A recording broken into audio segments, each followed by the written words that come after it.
Alright, welcome to 63 Motorsports. A bit of an impromptu video for some of you guys with questions on should I be replacing my adjusters or not. I've got a bit of a system set up here. These are open covers so you can actually see how the camshaft is floating. So keeping an eye on the vanes and the lobes on the back, they move together. And noting that the gear in the back does not move, that is controlled by the chain driven from the crank. When you have your timing tools, then you'll actually end up with something like this. And over here is your locking gear. To make sure that it doesn't jump on you, so this locks this gear. The lash is the rearward part, the rearward gear in the back. There are springs that applies tension to this so that it's actually under tension when it's hitting the master gear. So this slave, it's driven by the master gear that's spun by the crank. Just so that it's not off kilter, there is lash on this. It keeps it tight. So when you're removing this, if it's difficult to remove, that means you've done something wrong, because it really shouldn't be difficult to remove. You would have locked this at the very beginning before you remove it, and then it just comes apart, and you can place it back very easily. At the back of the camshaft, you'll see that this gear should fit.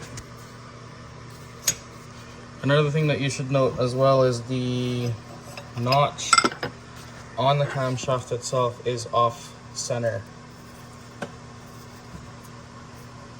It's off center. So this is how you know if you are on the wrong stroke on one bank. Ideally, you want to be on the same stroke on both banks at 40 degrees. And what you will find is that this notch will be on the upper side, and that's when you can lock it. There you go. So that locks over there. I'll spin it another 180 and you will see that it will not fit,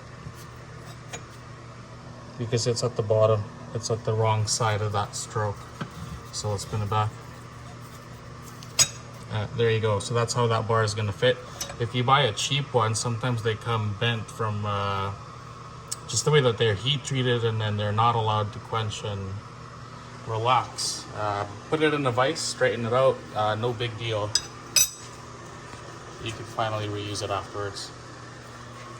Alright, going back to this is a really important aspect of the M156 and why it wears. That is where the locking pin goes. I don't have the correct camshaft, so ignore that this is the intake or the exhaust, because they all kind of work the same way.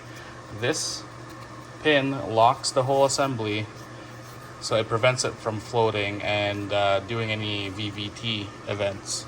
That means that when it's locked, this gear will drive this and the lobes all at the same time, so they will spin all in relation to each other. But what can happen is,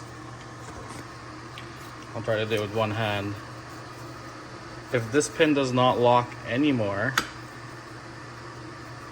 this spinning action is what makes the noise at cold start, and that's just because of how the master gear will spin this and the inertia of it when it's dry and it's all bled through. That's when you start making that noise. So one of the tests to make sure, because you're not going to buy lock plates just because somebody told you to buy lock plates, is to make sure that you can test that whole assembly if it works. And how you do that is grabbing a wrench, and you can see this is flat and that is also flat. And what you can do is, with a wrench, with everything tied down, you're not touching anything else. If this spins freely, see if I could do that. If this camshaft is floating, like so,